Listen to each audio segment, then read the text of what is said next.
Hi, True Crime Grapevine fans. It's me, Patty Lee. Um, Today's the 18th of January. This is our nightly nightcap. How's everybody doing? In case you're new and you just happen to see me go live or you see this on replay, hi, I'm Patty Lee, your armchair dyslexic detective. This channel is for those who don't have all the time to watch all the crime. That's what I do. I try to watch all the crime and then I sort of tell you what the highlights are.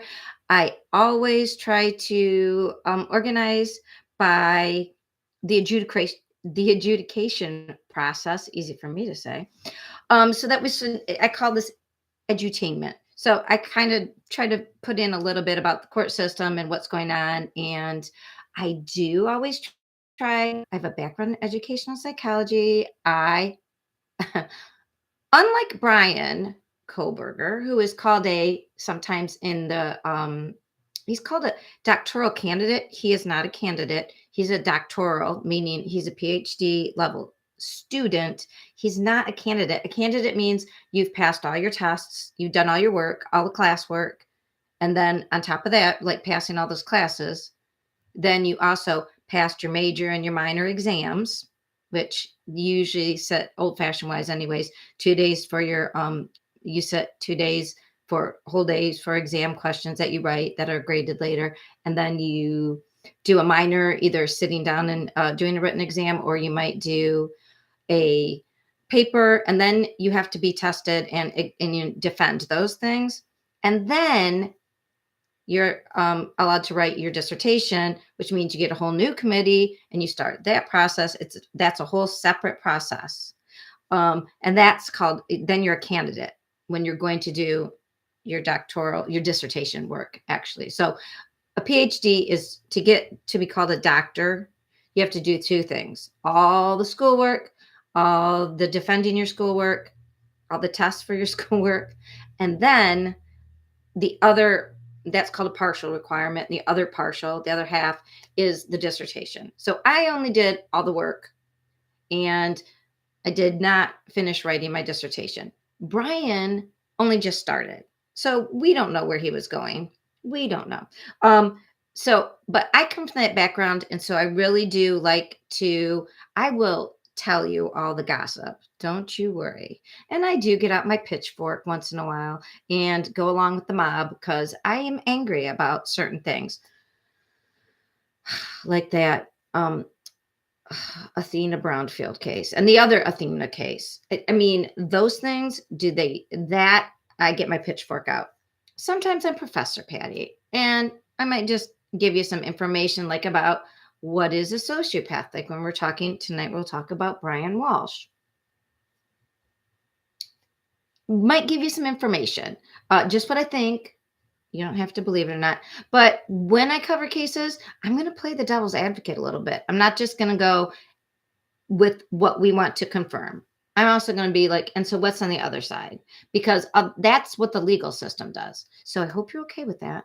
That's what we do here. If you don't like that, there are lots of channels who just will automatically assign blame and go after the supposed bad person. And let's just be honest, a lot of the times that is the person that did it. So I'm not saying these people are wrong.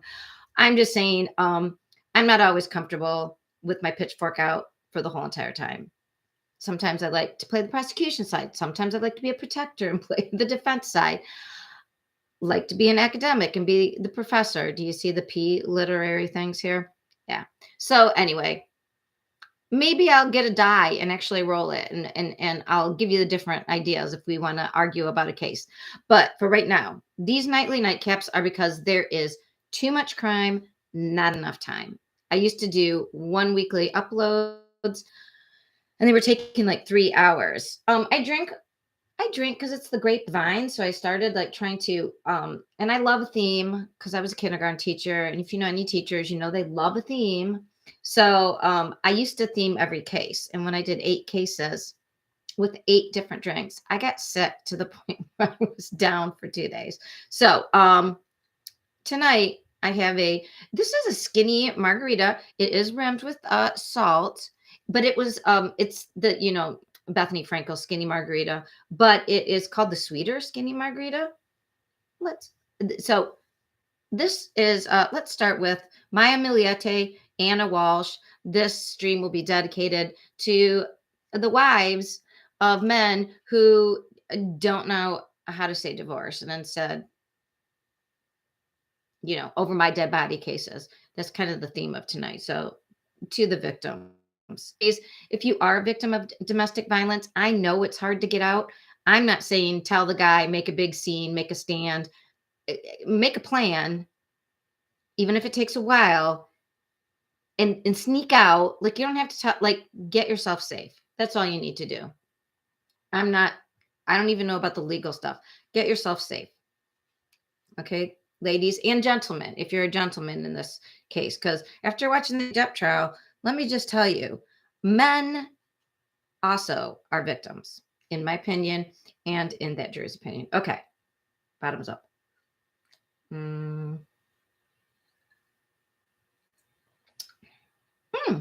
Light, refreshing, kind of sweet. I have to down the whole thing. I'll be like, yes, good. I mean, it's not as great as a homemade one with freshly squeezed lime juice, but all right. So, oh, hi, Jasmine. How are you doing tonight? Listening and cleaning. Oh, I think you are wonderful. I have to listen. I can't just clean because I need to think about something. I'm not a great cleaner. I'm impressed by anybody who is. It is a skill, and it is. You see things the way like I I could do certain things. I'm really good at crafts. I'm really good with little kids and teaching. I am not great at cleaning, and it is a skill set. All right, so tonight we're going to be talking about Brian Walsh. Whoa. Let me just start there. Let me just start because he was arraigned for the murder charge, and he was not smiling as much as he was when he was just in charge.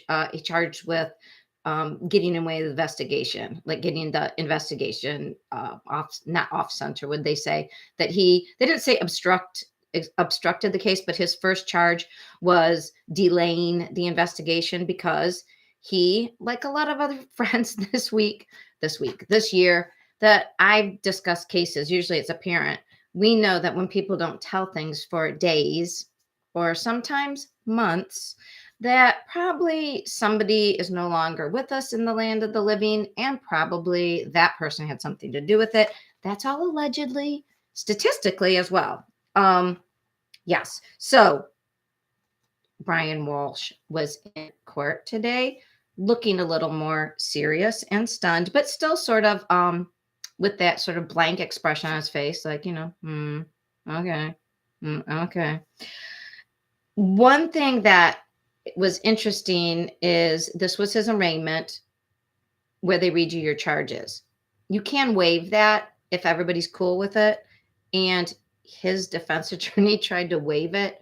And the judge said, and also the prosecution was not cool with that. She's like, no, we're going to hear what you're doing here and why you're charged. And that's, part of the thing is that's his rights. And boy, here's the deal. I will read these to you. I don't know if you can see. I wrote them down to read specifically because you're not going to believe this. He is an idiot. He Googled the crime step by step. This is just one day of it, and you'll see. The prosecutors did say that basically his Google searches gave the investigators a blueprint of what to look for and where to look for people. We'll be talking about Sarah Boone, the suitcase hide and seek homicide next. We don't want to help criminals, but how about this? Don't Google your crimes, or maybe you should if you're a criminal so we can catch you. And don't live stream or record them on your phone. Dumbasses. 2 people we know this week have gotten caught by putting the crime on their phone. Ivan Adams did have something on his phone that led them exactly to where he had buried. Well, Alyssa Adams also told on him. So, but I mean, there's something on his phone related to that. And also this case where Brian just, oh my gosh, was that the other case? Oh, no, Sarah Boone on her phone took pictures of her boyfriend dying in the suitcase and her saying, like, we'll get to it. So, like I said, I'm not trying to help criminals, but maybe don't do that. Okay. Here's what he wrote. Alrighty, I might need to put on my professor glasses. Here we go, people. Are you ready? Let's have a drink because you're not going to believe how crazy this is. Just my opinion of crazy. And I don't mean that to any people who actually have mental disabilities. I'm talking like odd, weird, psycho. Here we go.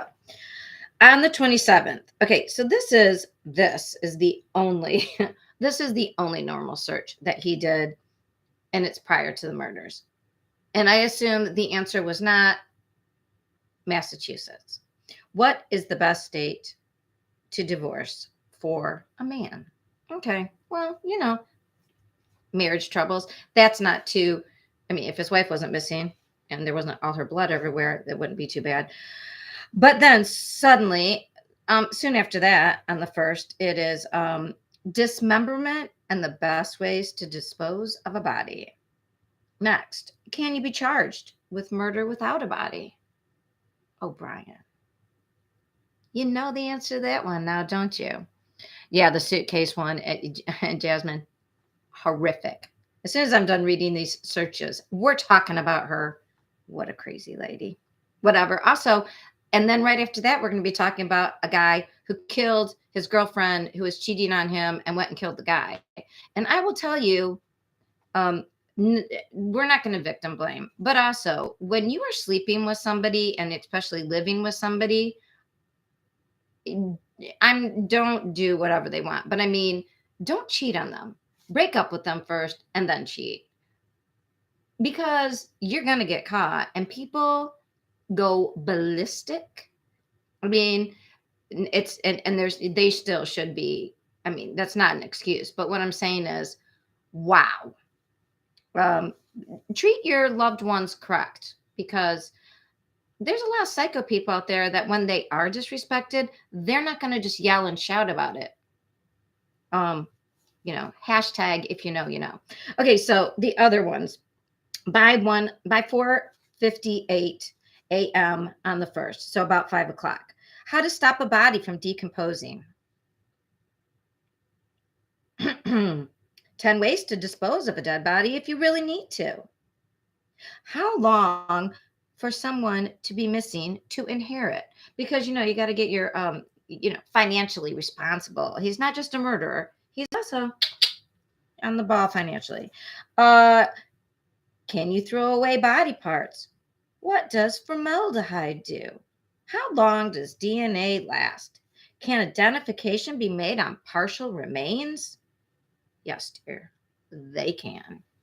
And Brian, you should have been watching archaeology shows. They can get DNA from bones of someone who has passed away in the Neolithic age. Yeah.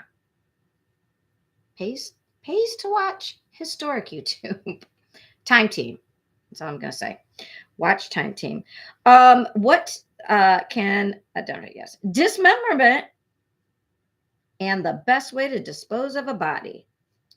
How to clean blood from a wooden floor. Hey, Jasmine, he's cleaning. What a psycho. The answer is you can't get it out all the way. Good luck. Burn the house and they'll probably still find some remains. Luminol to detect blood. And we know now, if you're a true crime fan, we know what do they use. Luminol is these. I did learn this. It's very interesting. These, I think Paul Holes on his podcast was talking about it at one point, which is luminol is very caustic and it lasts a very short time. And I think it's expensive. So they have other chemicals which are also caustic. You have to wear a ventilator around them, but it's called Blue Star. So luminol actually, dumb Brian, no longer in the use. Think you're so smart, Brian. You're not smart. What happens when you put body parts in ammonia? Come on, Brian. It's lie. Lie is what you want to put over something.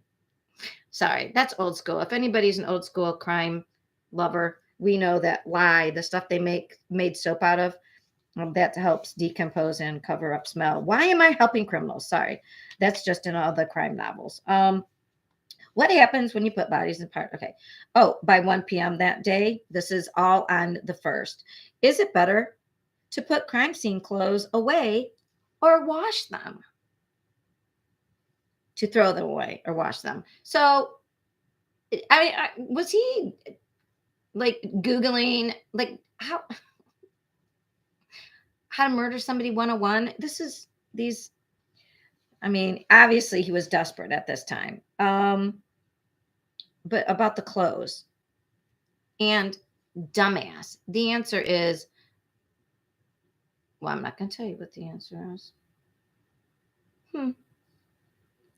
The answer is burn them, but not where you live. Burn them somewhere else, like an incinerator if you have access to it. Then on January 2nd, now he bought, this is when he he got $450 cash, and he went through his he checked out himself at Home Depot and bought all the cleaning supplies, which I said, and if Jasmine, if you're still listening, or anybody who agrees with this, if we can't buy cough syrup or any cold syrup that has epinephrine, not epinephrine, what's it called? The stuff that they can make meth with. So you can only buy like a little bit of cold medicine at once because people were somehow able to make meth from cold medicine. It was flagged. Tell me why all these stores like Lowe's and Home Depot, all these stores can't somehow put that when you're putting together like gloves, plastic, duct tape, those are called kill kits. That should be flagged. And just like with the cough medicine, most time they go, "How old are you?" You know, you're not allowed to buy a lot of it, or they'd say, "What's going on?" If you're buying all this stuff, they should flag you. hmm They should. You shouldn't be able to check out. It should be like a manager has to check you out. What do you guys think? That's just my opinion. If we could do that, that'd be great. Yeah. Then he got home after that stuff, and he Googled hacksaw, best tool to dismember. Then a little bit later, can you be charged with murder without a body? Then a little bit later, can you identify a body with broken teeth? So let's just assume he probably hurt her head, which, I mean, January 3rd at 1 p.m. He tends to do a lot of this at 1 p.m. I'm assuming the little kids must be sleeping or napping at this time, or he has a babysitter. At 1 p.m., he Googled what happens to hair on a dead body. 113, what is the rate of decomposition of a body found in a plastic bag compared to a surface in the woods? And at 120, can baking soda mask or make a body smell good? Brian. So, needless to say, yeah, I was wondering if the cashier thought it was okay. So he checked out. Yeah, he checked out himself though. I mean, and they had a lot of people who are caught on videotapes in stores go through the self checkout when they're buying their kill kit stuff. But the machine could, when there are things bought in conjunction with each other, I would think they'd be able to. That's just coding. Computers can be coded to do anything. When we talk about like algorithms, when everybody says like, "Hey, please like and subscribe and hit that like button." So, hey, if you could, if you're still in here, Jasmine, that'd be great. Hit the like button. People go, that helps us with the algorithm. Okay. Oh, they say it gets the algorithm going. Okay. An algorithm is a mathematical rule. It's a coded rule based on numbers in computer programming, that if certain things happen in conjunction with other things, and then it kicks off, and then the program does something in action without any other human intervention. So like in YouTube, if a lot of people like something, a lot of people hit a bell. If you share this with anybody, even if you write comments and they're horrible comments, just interacting. It doesn't even care if they're nice. It's just the act of writing a comment. All of that is written into the computer code of, okay, now move this video up to other people that aren't already looking at it. It goes into that like new for you, or if you watch this, you might like this. Anyways, that's the algorithm. An algorithm is just a rule written in code, but they could create a code or algorithm rule for cache the actual just machines cashing people out, that if a certain number of products are bought in conjunction with each other, a manager just has to come over and check it out and maybe get your license number, like when you're buying alcohol, especially if it exceeds a certain amount. And but the combination of like that big thick plastic and then gloves and duct tape, like, and a shovel, we know what you're doing. I mean, you can tell when someone's building a fence, you can tell when someone's putting in a dog run, you can tell when someone's gardening, and you can tell when someone's buying a kill kit. I think we could get that done. Just as I mean, by that time it's too late, right? But at least it's a safety feature. I don't know. All right. I'm sure we will hear about more with Brian Walsh. Case adieu. Take a drink of anything, whatever you're drinking. I must say, the skinny margarita just it goes down easily. Even the sweeter one. All right. I'm calling this case the suitcase. It really should just be called the hide and seek homicide. Why? Sarah Boone was I believe it's Winter Park. It's near Orlando. I think it's Winter Park. In 2021, she and her live-in boyfriend were, drinking. Probably not one nightcap, though. I mean, it really does seem like they must have had a lot to drink, because I can't see why a man would comply with a woman, why anybody would comply with anybody saying, hey, first of all, let's play hide and seek and you get in the suitcase. Okay. Number one, that's not hide and seek, honey, because you see him go in there. So he's not really hiding. And we know she wasn't going to be seeking. The only thing she was seeking was apparently some form of radical justice from what she felt he did to her. Because how do I know this? Patty, how do you know this? Well, let me tell you how I know this. She filmed it. She filmed it on her phone. We were two separate clips, and you can hear him say, hey, I can't breathe. Get me out of here. And she says, that's how you made me feel when you cheated on me. And also said, that's how I felt when you choked me. And finally, I think she said, he said something else, and she told him to shut the fuck up. And she went upstairs and went to bed. And then the next morning, this is all, according to the previous filings. So it's allegedly, although I saw the video, so I don't know how it's alleged, but maybe it's a deep fake. I don't think so. Allegedly, though, she went to sleep, came downstairs, woke up around 11, like one does when you're drinking heavily, right? And she said she was surprised he wasn't in bed with her. That's what she told the police. And she called 911 because she opened up the suitcase and he was dead, because he couldn't breathe, because she zipped him in there. And there you go. So this has been since 2021. When people say all these other cases, why everything's taking so long, and I mean, usually we catch somebody pretty quickly because the relationship is direct. I mean, it's not that big of a secret. Except in cases like the Idaho 4, where it is somebody who is that had no real relationship with them except his own, in his head, where he targeted them, and it was a fantasy relationship, which we know is very common with serial killers. But I just want everybody to think when you hear commentators and people, it's like it's very common for everybody commentate like, I just can't believe it took him so long. I can't believe this is taking so long. This case is dragging on. They're all dragging on. I mean, usually a murder case, especially if a death penalty is being asked for. In this case, it is not a death penalty case. It is a murder too. Meaning it's not first degree, it's second degree. Second degree is when you're very upset. Um, you still killed them, but it wasn't with premeditation. And it was more, that's what they talk about crimes of passion.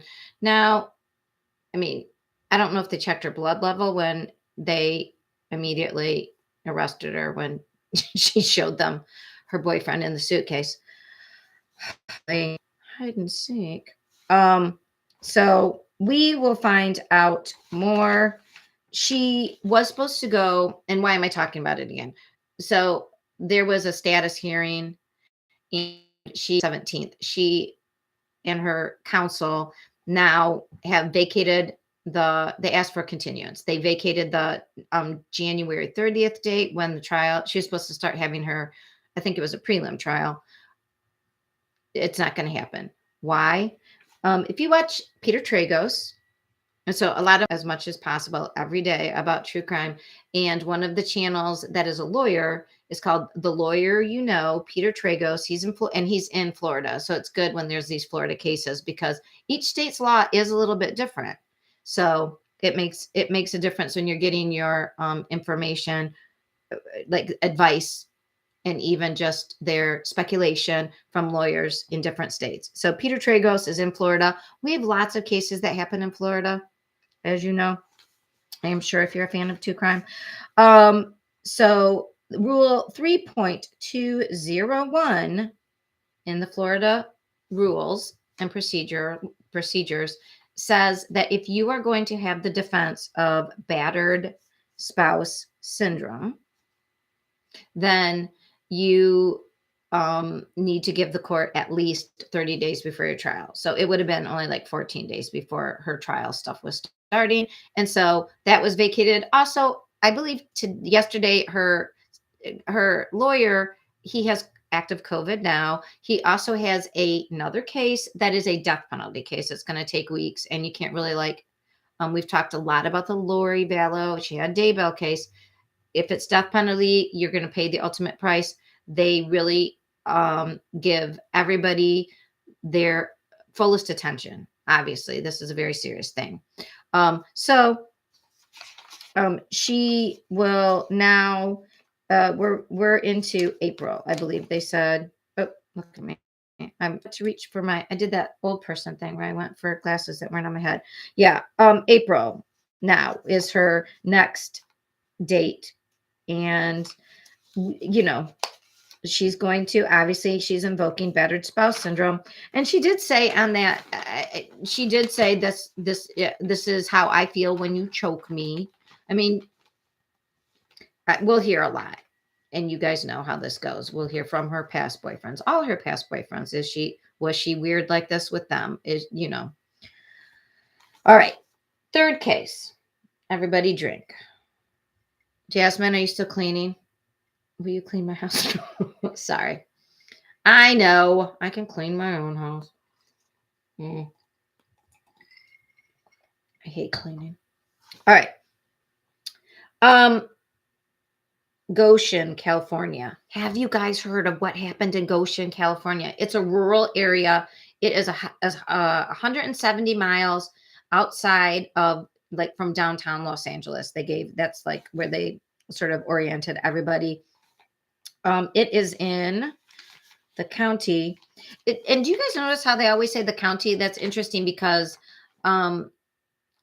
counties are where the courthouse is. That's our first system where you go to, if it's not a federal case, it's the courts start in the counties. So it's really interesting how you can learn all about geography just from studying true crime. So that's a good reason to study true crime. So you can learn geography. And this is in Tulane. Yeah, Tulare County. The sheriff is Max. It almost sounds like Bordeaux, but it's Boudreaux. Um, he was very super duper professional. And let me tell you what happened in Goshen, California. It was really horrific. It happened early between Monday, early the early hours of Monday, they said. Um, so 3:38 Monday. Although the press conference was late last night, Tuesday. So I don't know if they mean like Tuesday, like Monday night, Tuesday morning, or if they were just getting to the discussion and the crime to tell the public by Tuesday. But 6 people in a family were killed. Is that right? 6? Yeah. Okay. 3 people surprisingly lived. So what was going on? The horrific part of this, and what got my attention right away when I was looking at YouTube and looking at clips, there was a 16-year-old girl who ran from the scene with her 10-month-old baby, and the perpetrators ran after her, ran her down, and knocked her down, like shot at her, knocked her down on the ground. She was like a block from her house. So they fouled her, like went after her. She's fleeing with her baby, a 10-month-old. Execute them on the ground, shot from above, in her head, same thing to the baby.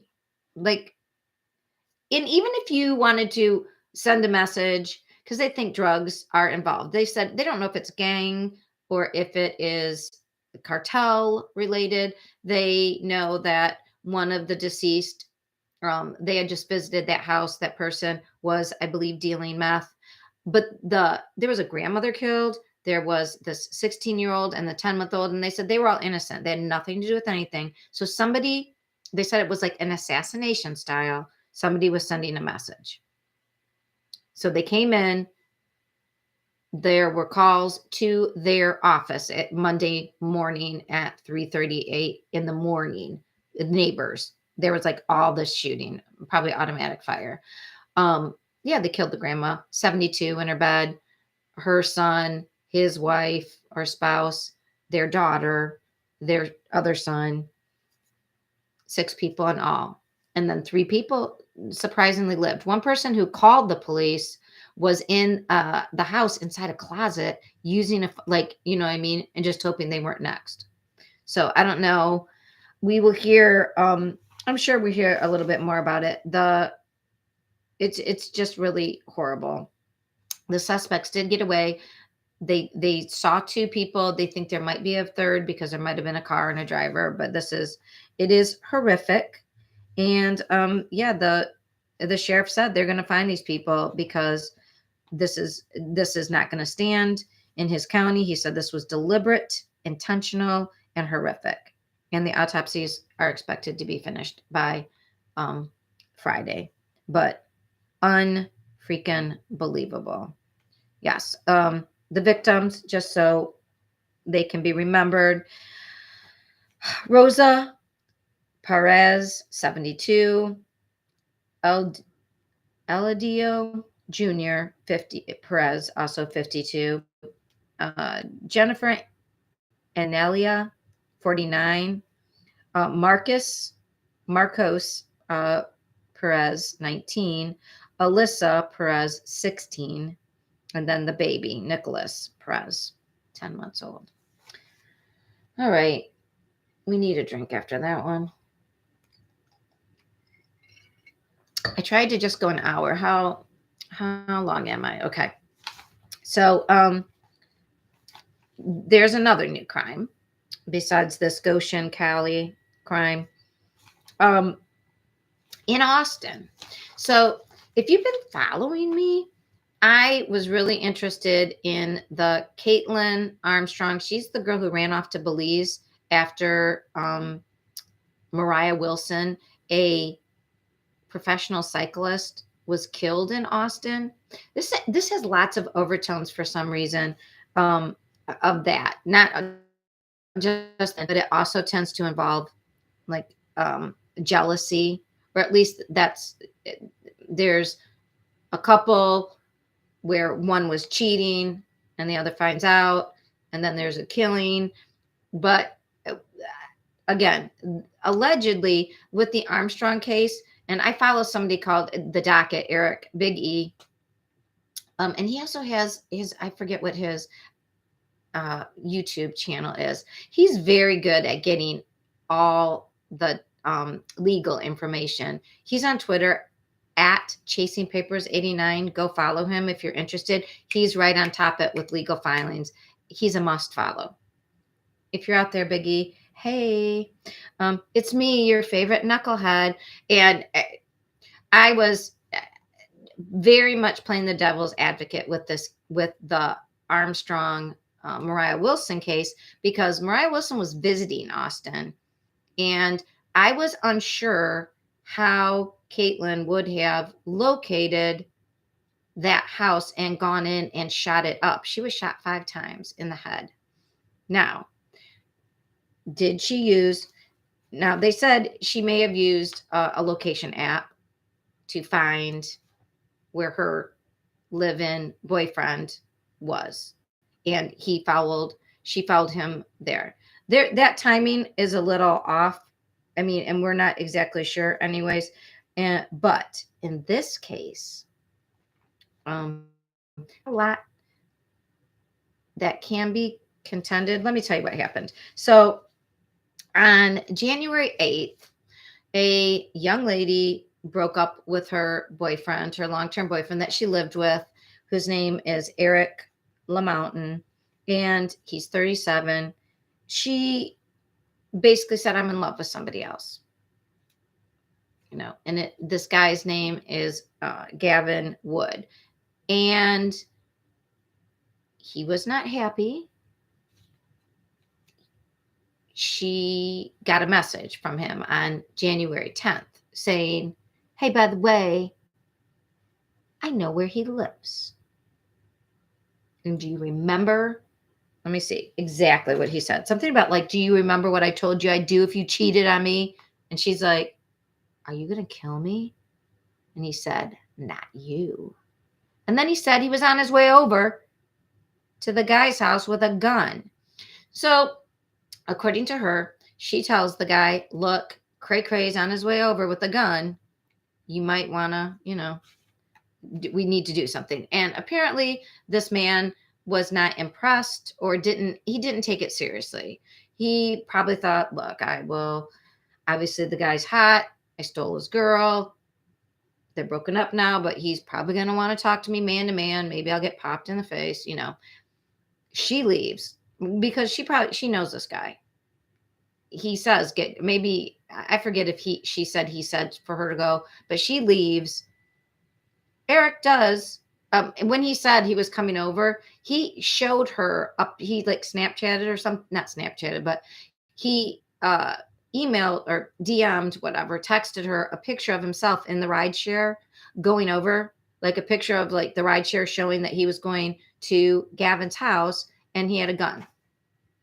I mean, she knew, but Gavin did not take it seriously. Apparently, according to the report, is 37-year-old Eric LaMountain arrived at Gavin Wood's house, had words with him, and unloaded his gun on him. Yeah. Nice. Yeah. I mean, it sounds like the police came, took him to custody, and he admitted this. So there's no, I mean, it doesn't sound like he watches Steve Reich on Crime Talk, where, the only thing you're supposed to say is lawyer, lawyer, lawyer. Yeah. It says, yeah, she was on her way. She got a call, and he said, I guess when she was on her way home, she got a call from LaMountain saying that he had shot Wood and that Wood was dead. And then she called police. Sorry. And LaMountain was then Arrested a short time later. Oh, at the house that she still lived with him at her home. And after the arrest, Lamountain he told police that Wood was standing in the front yard when he hit Wood in the head with a gun. So first he pistol whipped him, and then Wood turned to run away. He makes sure he tells him this, and then he fired the shots until his firearm was empty. Okay, well, I hope she was worth it, because nobody's worth it. That's odd that you're going to throw your life away, because guess what, honey? You killed him. Your life's over. She's going to move on to somebody else now. Did not do anything for you. This is why I have to drink when I tell these stories, because they don't even logically make sense. That murder is not an answer to your problems, unless maybe you're organized crime. I don't know. I mean, and then I don't have anything to say to you. I don't know. I don't know you. Mm. All right, guys. It is almost coming up on an hour. The last case is the Larry Miliete. I say a lot. His hearing to get a trial, which we call the preliminary trial. It's really confusing. It's only been now. I thought I really understood true crime in the system pretty well, because I've been watching it forever, and then really during the pandemic. But I am still now just getting my head around these different, like, when you initially just make an appearance and then you're arraigned. So an appearance, an arraignment, pleading, then there's all these hearings that lead up to maybe a preliminary hearing, a probable cause. There's all these different things. So where we are in the Miliete case, if you don't know, Maya Miliete was a woman who had been married to her childhood sweetheart for like 20 years, 15 years. The marriage was not going well. He was like, as she was sort of growing away from him, it seemed like the more he held on and got like angry, controlling, he controlled her money. Apparently, she made like $150,000 a year. She worked for the Navy in San Diego, something in the didn't have any money, hardly ever. She had to ask for money. They had 3 little kids at the time of her disappearance in 2021. This was January 7th in 2021. And she had told her family since 2020, like for about a year. And she had even moved out in May and lived with her brother for a few months. She just couldn't take it. He was too controlling. She had fallen out of love with him. In the meantime, he's calling spellcasters. And they have a Filipino. He was too controlling. She had fallen out of love with him. In the meantime, he's calling spellcasters. And they have a Filipino background, so it's not that unusual. But it seems unusual to a typical WASPy USA American. I don't want to just say American, like the USA is all of America, but you know what I mean? I'm from the Midwest. I'm pretty, I don't know if you can tell, very middle class, very WASPy. Although I do have almost a doctorate, right? So I've taken a lot of classes about sociology. So it's different, but it's not any different than probably somebody going to church and lighting a candle and ask a saint to help them with something. But he started out saying, he was asking her family. All of this trial has been all of her relatives, her dad, her sister, her brother, and now today it was her sister-in-law who worked with her at work. And in fact, that's how she met her husband, Maya's brother. All of them reported that Larry had come to them and said, "How do I get her to fall back in love with me?" I mean, the thing is, dude, they fell in love as kids, come to them and said, "How do I get her to fall back in love with me?" I mean, the thing is, dude, they fell in love as kids, and we all know not some relationships work. Everybody grows, and as they grow up together, and they change and they fall in and out of love, but it's together. They're both growing, right? But sometimes one person grows and the other person just stays in the same place and they want that person to stay how they were. And Maya was like a traditional, very whatever you say, honey type of wife, it sounded like. And then as she, got into her late 30s, she became more of like, hey, I really like off-roading with my Jeep. I want to do that. I really like making music. I want to put videos up on YouTube and to the internet. And she had a beautiful voice. And people, like. I mean, she was absolutely beautiful too. Which didn't hurt, but her great voice, beautiful woman. Apparently, very nice personality as well. And she did all this off-roading stuff. She had this great family. And poor Larry sounds like he was kind of unfortunately just like, but I want my wife to cook and clean and stay at home and just make the money and the job, but then come back to me. Why does she have to do anything else?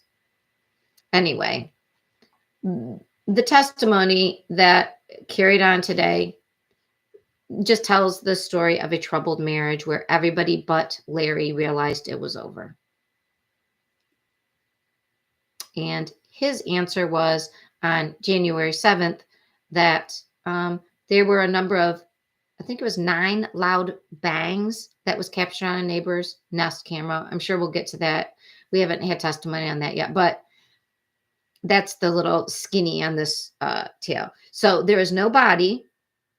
Unlike a lot of our other cases, Larry was not stupid enough to take his phone the day after the loud bangs and that her family didn't hear from her. And one day was all it took for them to get like by the 8th and 9th, they were by the 9th, sorry. So it seemed to have happened on late on the 7th. On the 8th, he took his 4-year-old and somehow, but not his phone, and traveled. He was gone for 12 hours that day. So, you have to think of from their house in Chula Vista, you have to think of a radius. So about 5 hours, they think between 4 and 5, 3.5 to 5 hours, probably. I mean, you've got to consider he did other things. So they were looking at a radius at, I believe, 3.5 hours away from their home where she could be. But that's in all directions, right? They had no idea. And they still haven't found her body. But looking at everything he did online, looking at his actions, looking at everything she said and told people, including testimony on, I believe, the second day, her sister said she was worried. She said, if anything happens to me, it was Larry. So we're having more and more. Hi, Suzanne. Oh, no. Wait, who was in the hospital? You were in the hospital last night? Oh, no. Are you okay? Now I'm worried about Suzanne. Well, Suzanne, let's drink to the fact you're here. Everybody, yay, Suzanne's here. And I'm sorry you were in the hospital. I hope everything's okay. Let's see. Oh, you did. You had a knee replacement last month, but you fell yesterday. Ugh. Um, you fell on some roaches. Okay, that sounds like horrific on so many levels because I'm scared of bugs. And you busted you. Oh my God. And they had look at me now. I'm trying to see. They had to clean it. Oh, I hope you have some nice pills. All I can tell you is I blew up my knee like anybody cares. Now this becomes Patty's knee story too. Let's all tell our stories. Rocks. Oh, the rocks. Oh, Lord. That sounds horrible when you have an injury and then you have something in it that they have to pick out. Yikes. Oh, so you're trying to get away. You slipped on the crunchy, slippery roaches, falling onto rocks. And as you fell, your knee reopened and the rocks went in it. I hope the roaches didn't go in it. Please tell me that. Oh, Suzanne. Oh, Suzanne. Yeah. I have some knee issues. Everybody, apparently, by the time you get into your 40s and 50s, even if you're not overweight, I mean, I'm not overweight, but you still have knee issues because it's an hinge joint and hinge joints go. They just do. So I'm sorry, Suzanne, but I'm glad you feel better and I'm glad you're here. Do you have any question? Not roaches. Oh, the rocks. You fell on rocks. Not I'm sorry. I'm not wearing my funny little glasses, so I didn't see that. And now I'm just laughing because that's also like a dyslexic thing to do. Now, in my head, I saw I don't know why you would have I mean, I'm like, "Is Suzanne from the South? I know you can clean and clean and clean and still have bugs." Sorry, Suzanne, you fell on rocks. You fell on rocks? Oh, you did write roaches. Just for my sake, my peace of mind, I didn't write it that bad. Just rocks. Oh, it's already been a week, hasn't it? My worst fear is falling because my knees already I had a bad knee from an injury when I was 19 doing gymnastics. And now my right knee hurts too. And I'm like, I cannot have I'm really avoiding going to the doctor because I don't want a knee replacement. Oh, you are in the deep south. Oh, Georgia. Oh, you're in South Georgia. Okay. Near Florida, near the suitcase lady. Don't get in any suitcases, Suzanne. We talked a little about Miss Boone, Sarah Boone, who now we'll hear about in April. So, guys, in April, there is another big case. There is going to be big case. Oh, April is the Vallow Daybell case. And they said there's some scuttlebutt between what their new evidence was, but apparently there's a hair they found. Now, somebody said it could have been found on the tape that was around JJ's head when they found him. If they test that hair and it's Lori's hair, girl's going to be in trouble. So, we've got that. And then Suzanne from Georgia. We're also still following the Lalani Simon case. That's going to be there's another hearing in February. There was a continuance about that because they're fighting about getting the information from the DSF. The Department of Family and Child Services. Okay. So, does anybody in chat have anything else you want to talk about really quick? Because tomorrow we're going to continue on with the Maya Miliete case because Larry's, they have 3 weeks for this preliminary trial before it's like bound over. And speaking of the name Suzanne, if you guys remember, all the hats that I can wear. Oh, yeah, that you might have some bad weather soon too. It's been crazy in the South with just all the storms. It's like spring everywhere. But speaking of Suzanne, you remember Suzanne Morphew? That was when I was talking about the different hats. Like sometimes I'm Professor Patty. I want to tell you guys like some facts. And then sometimes I'm like Prosecutor Patty. Let me tell you how this person did something wrong. And then I'm like Protector Patty. Let me tell you about the defense. And then sometimes, I'm Propaganda Patty. Let me tell you all the, deets. But Pitchfork Patty is the one that joins the mob. And I have to tell you, that Suzanne Morphew case, I don't see how anybody else was involved. They lived in the middle of nowhere. It was in high COVID times. She had just been talking to her boyfriend. She wanted to be divorced. He had told somebody he knew how to get rid of a body. I mean, this is all allegedly, but I watched Linda on It's a Crime a lot, and she used to call him Bear Bear. And boy, do I like that. Oh, Bear Bear. By the way, Barry Morphew was represented by Drew. What was her last name? And then that she's from Iranian descent. What was her name? These two lawyers. One was dark haired, and then one looked more like me. And those people no longer work together. And Barry is still represented by Eaton. What was her name? Something Eaton. Iris Eaton. Eaton. You guys. I think she's in love with Barry. That is just my speculation. Complete gossip, you guys. But I think she ruined Drew and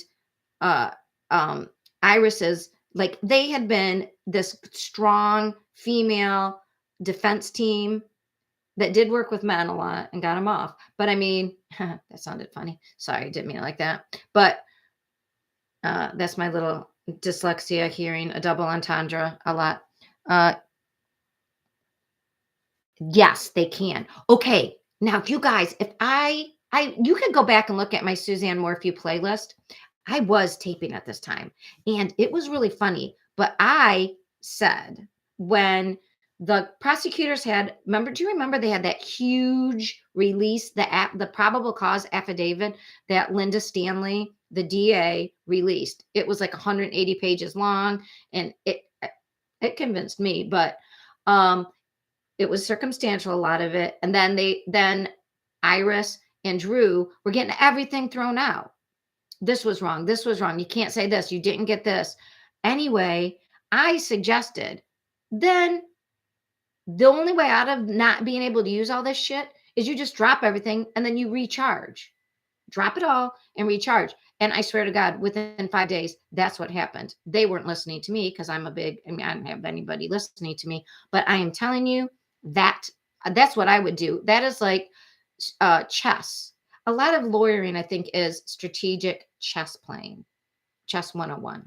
So that's what I think happened there. And yes, they can recharge and they will recharge. They really are. That's why you don't, when everybody goes, like, yeah, we know who did it.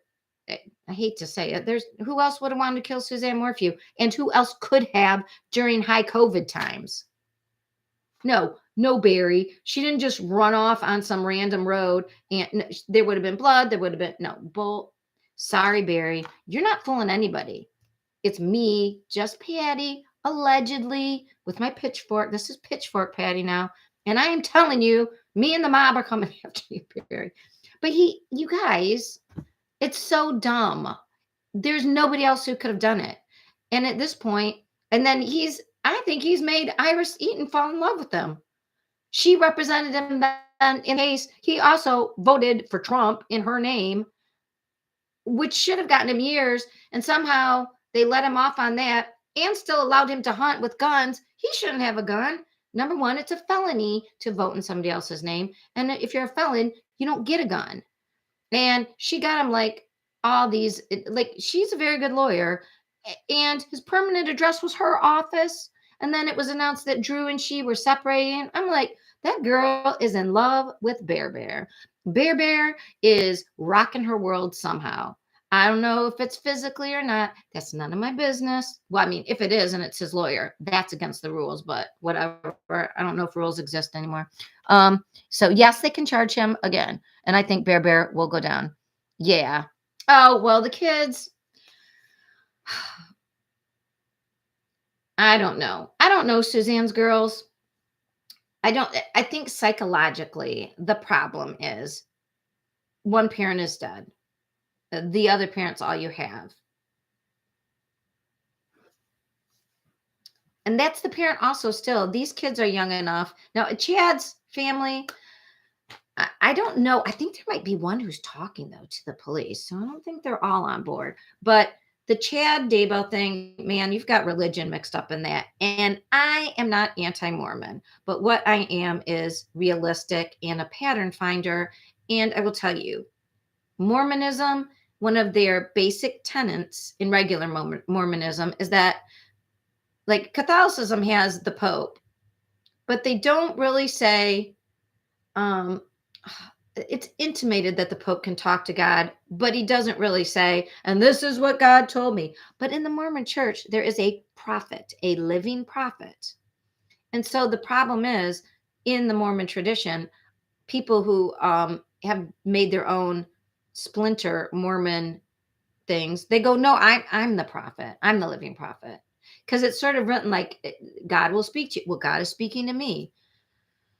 So Chad's kids, when you mix religion in with that stuff, I don't know if they were financially tied to Chad. I think that's more religious stuff. But yeah, the kids are whatever. I mean, again, have they not seen everybody on YouTube? Literally, I didn't do it, but they read the loin fire letters. I mean, the guy was cheating on his wife. He was saying she was going to die. She had a run-in with what all looks like Alex, who also tried to kill Melanie Boudreau's husband. I mean, allegedly, but come on. So I think Barry Morphew, I think he thinks he's too smart. And I think here's the problem: technology catches up with all these motherfuckers. It does. It caught up with the Golden State Killer. I mean, it takes sometimes a really long time. Shit catches up with people. And then there's karma. I don't know what runs this world. Some people call it God. Some people call it Mother Nature, karma, whatever it is. There's some sort of energy force. And if you F with other people, you build that bad negative energy up, it boomerangs back at you somehow, some way. And Barry has it coming. In my opinion, allegedly, just commentary wise. See, Pitchfork Patty's coming out. So when I'm all like, I don't know how Caitlin Armstrong found Mariah Wilson. I don't know how she would know exactly how to get into that house because it was a weird shaped house. She used a gun that he just happened to buy for her the month before. The guy who actually was cheating. I mean, that whole story. There's a lot of weird stuff going on in that. That's probably that to me is like weird probable cause. But like in this Barry Morphew and with Chad, there it's. I mean, what? I mean, I think their kids, the Morphew girls, I think they were financially dependent on Barry. He is rich and he's even more rich with Suzanne's money. So I think we will hear from them on a 2020 or a 48 hours when they're older, probably when they have kids and they realize that wasn't kosher. I don't know, maybe when Barry, if Barry marries, I don't know. If I could do a poll, I would put up a poll. Do you think Barry is getting in with his lawyer, like Eaton, Iris Eaton? Do you think there's anything romantic? Do you think Barry would use his manly wiles to make sure he had a good lawyer? I just think it's so weird that he gets in with her. She says, you can use my permanent address. And then she's broken up with her longtime partner. Because I think Drew was like, because she's a cute little girl. She's happily married. I think she was like, Iris, he is playing you. Like, dude. Suzanne said, yes, he is. Yeah, he is. Anyways, allegedly. Allegedly. Whatever, allegedly. I'm waiting every time there's a body found in and between Broomfield and what is their I can't believe I forgot their city. Suzanne, tell me their city. That little town that they lived in Texas in Colorado. I am always looking when they find skeletal remains in Colorado. I am always looking when they find skeletal remains, but man, the online sleuths, there was somebody on Twitter, I forget who it was. He was very focused. The True Crime Grapevine had a Twitter, and I did something weird with it. I changed the birth date. It didn't match mine anymore. That was like the connected account. I made it like the date I started my podcast. And then it was like, we don't know you. And now Twitter's so screwed up, I can't get back to it. But somebody I followed on Twitter they thought that there was a certain rock around the Morphew house. Remember how Barry had to stay in that area? He was like weirdly attached to that weird, like, it was not really a subdivision, but the Monarch, whatever, was next door to it. And there was a depression and a rock in this path.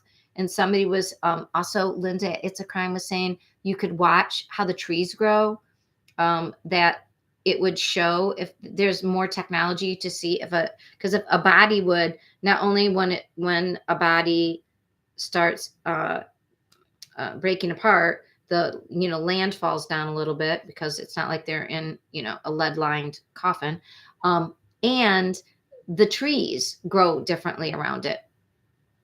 So I think technology, like Barry thought he was really smart, but I don't think it's going to be forever. And I think those girls will eventually come around. Chad's kids, I have no idea. I don't know, man. That Jeff Warren still has people who believe in him as the prophet.